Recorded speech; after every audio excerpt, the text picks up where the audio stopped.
Does the imagination and storytelling of Disney actually contain an interesting opportunity to talk about moral and theological truths in our cultural moment? Well, that's the argument of the two-volume work Disney and Apologetics. Let me tell you what I thought about it. Welcome to Books and Big Ideas, what I'm reading, what I'm thinking about, with Joel Wentz.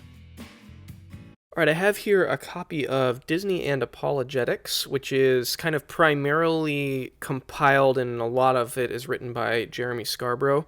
And I should mention here at the beginning that Jeremy reached out to me online and asked if I'd be interested in reading and reviewing this, and so I wanted to thank him for sending me a copy for review. This is my honest perspective on the book. And this is a two-volume set in which two separate books are bundled into kind of one paperback copy here. So I'm going to try to review in broad strokes really both because they are very similar in content. I'll explain more what I mean by that, but the two books, the first one is Disney as Doorway to Apologetic Dialogue, which is co-written by Jeremy Scarbrough and Pat Sawyer. And the second is Disney and the Moral Imagination, which is edited by Jeremy Scarbrough, but is a compilation of essays on moral and virtuous values in Disney works. So that's just a little bit about what this actually is, but let me take you through the main idea of this book, set of two books, the main idea, the research behind it, the readability of it, and then my reaction to it as a whole. So let's get into it.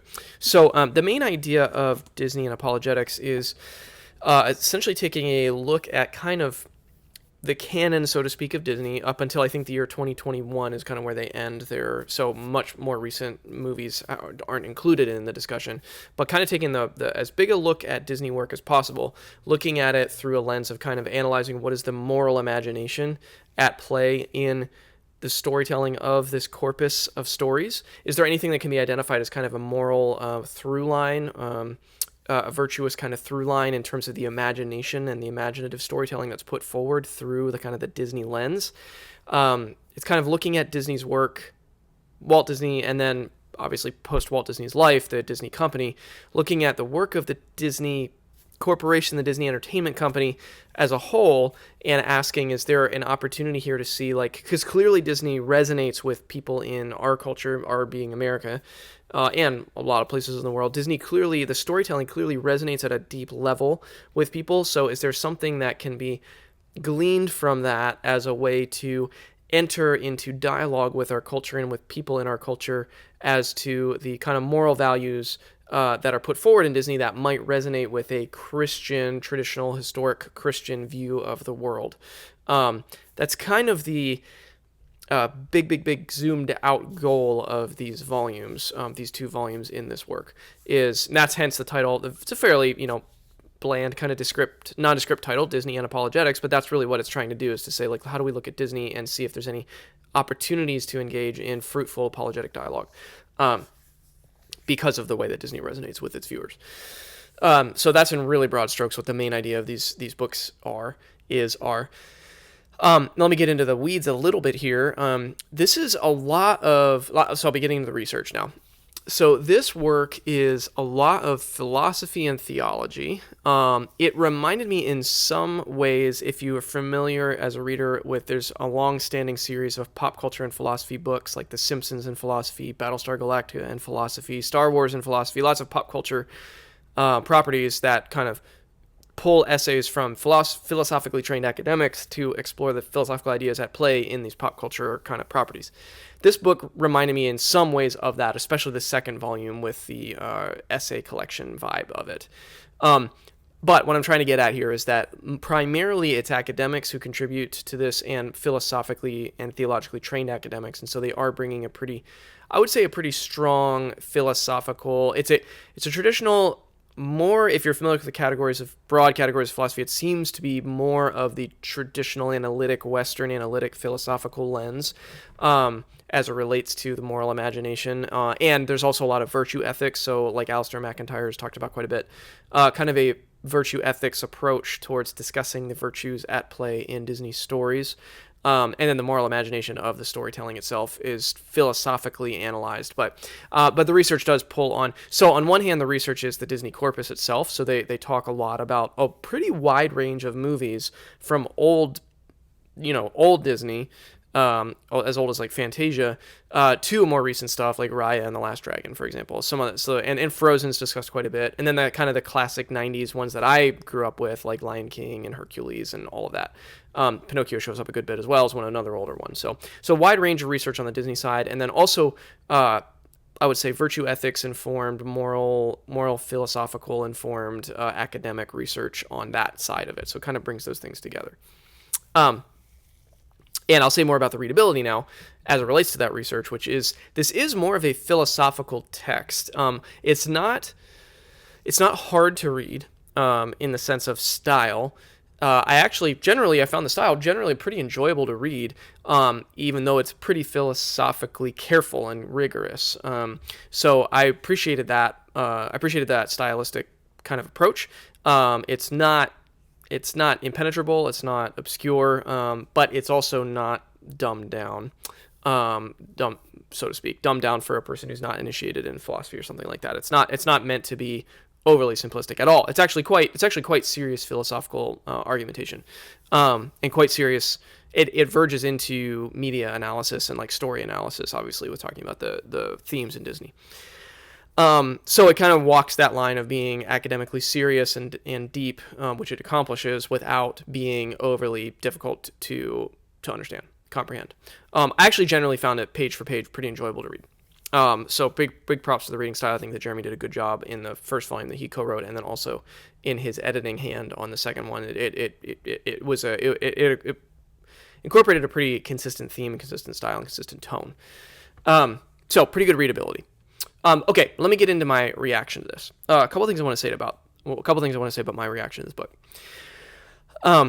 First thing, I am going to offer a critique, and then I'm also going to offer first some positive thoughts. So, first positive thought I want to say is I found the approach to Disney itself in this book, embodied in this book, really refreshing. Actually, in what I mean by that is that it was a pretty positive approach to Disney.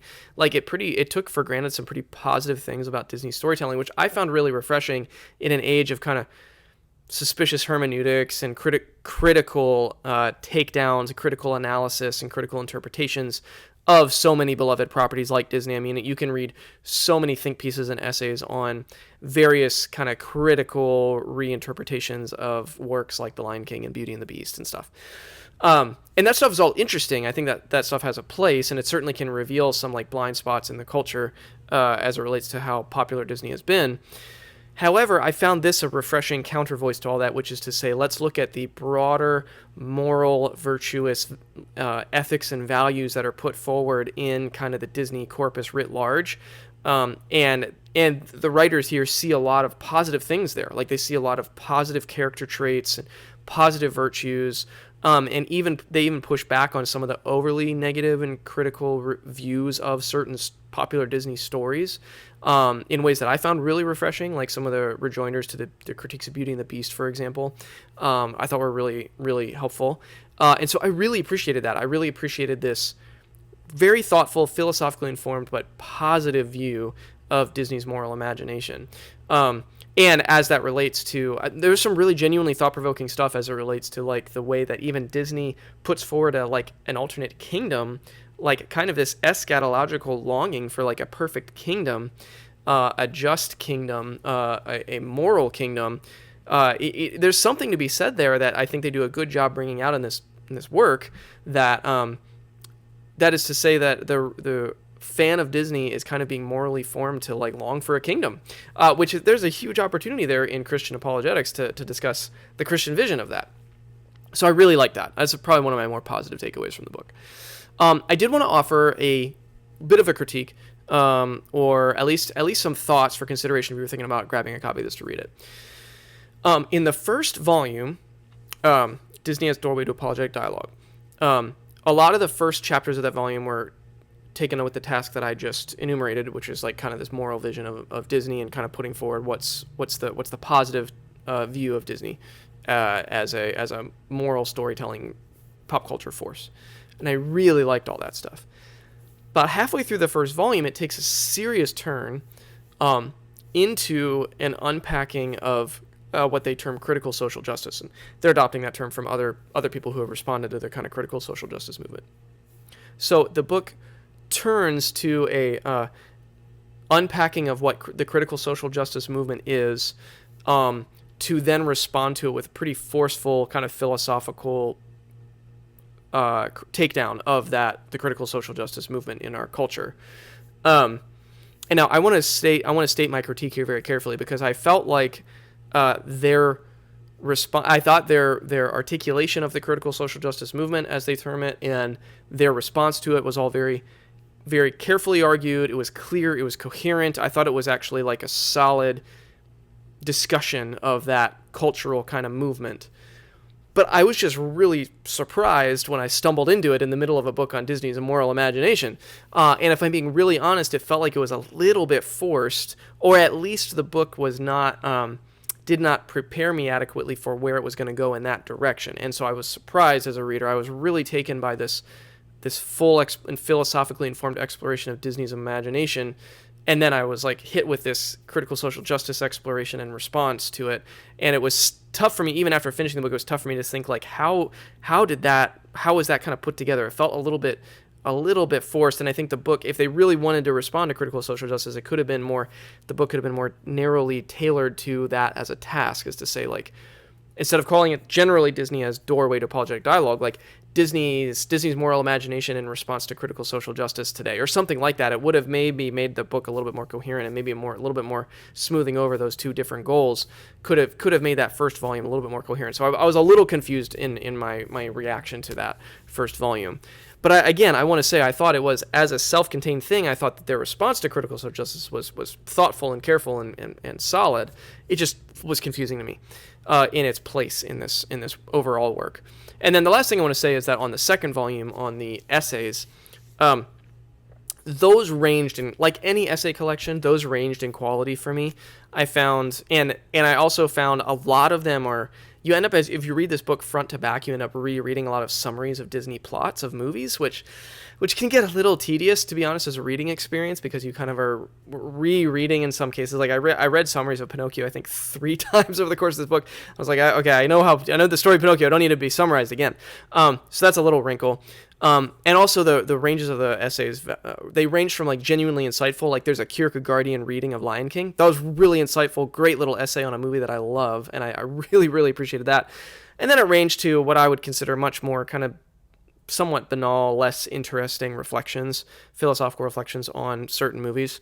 I will say, however, Holly Ordway's essay stands out as well in that second collection as kind of a general essay on the power of fictional storytelling to shape the moral imagination. I appreciated that one as well. So it's an essay collection. Essay collections frequently range in quality, and this is no exception. There were some insightful ones to less interesting ones, and the whole range was represented there, with also a bit of that repetitive kind of nature of the readability on it. So another little wrinkle into my my response to this book. My overall reaction to this book was mixed positive. I think that it stands out in its positive, explicitly Christian, and also refreshingly philosophically informed and positive view of the Disney corpus. Those first chapters of the first volume, I think, are the strongest in the whole set. And I really appreciated those and took some insights away from that really actually impacted my own thinking about Disney as a storytelling kind of force in our culture. So take all of that for what it's worth. My thoughts on the good and the less good, in my opinion, of kind of this set of books. And if you're a really, really big Disney fan, you're really interested in philosophy, and you're really interested in kind of moral reasoning, this might be a really good book for you, because I think it's pretty unique. I don't see, other than that pop culture and philosophy series, which is not at all explicitly Christian, this kind of sets itself apart in a lot of those ways as something different. So this might be something of interest to you and something you might want to spend some time with. I hope that this was a helpful kind of overview of this interesting work. And as always, I want to say thank you for taking some time to watch.